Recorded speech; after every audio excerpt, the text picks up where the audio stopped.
టాలీవుడ్ చులుబులి సమాంత రెండో వివాహం చేసుకుంది. గత కొంతకాలంగా రాజ్ నిడుమోర్తో ప్రేమలో ఉన్న సమాంత ఈరోజు రాజ్ నిడుమోర్ని వివాహం చేసుకొని ఆయనతో 7 అడుగులు నడిచింది. గతంలో నాగ చైతన్యతో ఆమె 2 సంప్రదాయాల్లో వివాహం చేసుకుంది. సమాంత క్రిస్టియన్, నాగ చైతన్య హిందూ. దీంతో చైతుతో ఇటు హిందూ సాంప్రదాయంలోనూ అలాగే క్రిస్టియన్ ట్రెడిషన్లోనూ వివాహం చేసుకుంది. అవి కలిసి రాలేదని భావించిందో ఏమో కానీ ఇప్పుడు సెకండ్ మ్యారేజ్లో వినూత్న పద్ధతిలో ఆమె వివాహం చేసుకుంది. భూతశుద్ధ వివాహం చేసుకున్నట్లుగా ప్రకటించింది. దీంతో ఒక్కసారిగా అందరి ఫోకస్ అసలు ఏంటి ఈ భూతశుద్ధి వివాహ ప్రక్రియ అని తెలుసుకునేటువంటి ప్రయత్నం చేస్తూ ఉన్నారు. భూతశుద్ధి వివాహం అనేది ఒక యోగా ప్రక్రియ.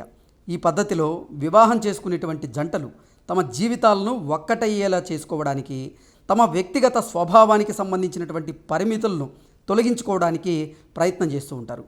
ఇది ముఖ్యంగా ఇషా ఫౌండేషన్ వంటి సంస్థల ద్వారా అందించబడుతోంది.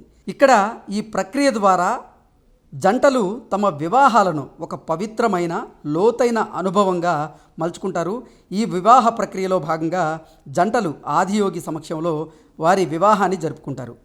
భూతసిద్ధ వివాహ ప్రక్రియ ఇది సాధారణ వివాహానికి భిన్నంగా ఇద్దరి వ్యక్తుల మధ్య లోతైన ఆధ్యాత్మిక బంధాన్ని నెలకొల్పేటువంటి ఒక యోగా ప్రక్రియ.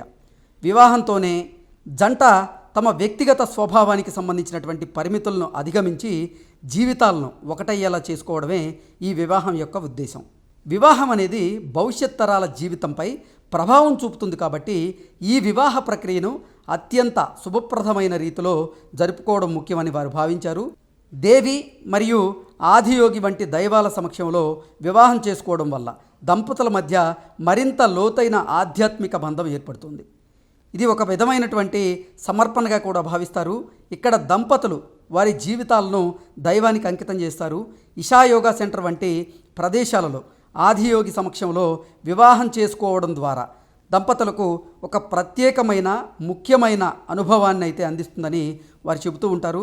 గతంలో ఇటు సమాంతకు అటు రాజ్ నిడుమోరుకు మొదటి వివాహం కలిసి రాలేదు.